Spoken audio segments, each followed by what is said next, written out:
আছে এটাকে অফ করবে, ওটাকে অন করাবে। এই যে দেখতে পাচ্ছেন আমার এটা অন হয়ে এটা অফ হয়ে গেছে, এটা অন হয়ে গেছে।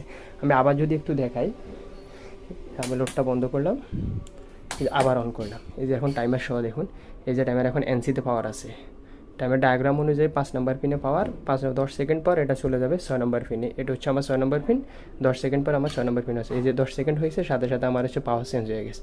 তাহলে টাইমার মূলত আপনারা একটা জিনিস খেয়াল রাখতে হবে, একটা যে কোনো ইলেকট্রিক্যাল ডিভাইসকে একটা নির্দিষ্ট সময়ের পর যদি আপনি অন অথবা অফ করতে চান, তাহলে সেক্ষেত্রে আপনি ওখানে টাইমার ব্যবহার করতেই হবে, না হলে এটা কোনোভাবেই সম্ভব না।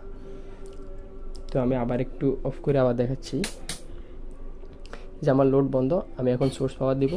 এই যে পাওয়ার দেওয়ার সাথে সাথে এখন হচ্ছে আমার প্রথমত আমার এনসিতে পাওয়ার আছে, আমার রেড ইন্ডিকেটরটা জ্বলতেছে, আমার 10 সেকেন্ড ইন্ডিকেটর ওটা চলে যাবে। এই যে দেখছেন আমার সাথে সাথে লোড চেঞ্জ হয়ে গেছে, আমার এখানে ইন্ডিকেটরটা প্রথমে এটাতে ছিল, এখন এটাতে চলে গেছে।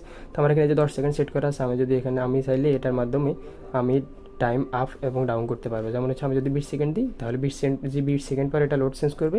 তবে এটা হচ্ছে আমার সেকেন্ড টাইমার, এটা হচ্ছে সর্বোচ্চ কাউন্ট করবে 60 সেকেন্ড পর্যন্ত। আপনারা চাইলে হচ্ছে গিয়া যে ঘন্টার যে টাইমারগুলো থাকে ওগুলো নিতে পারবেন। তো আমি এখন এখানে আমি মনে করি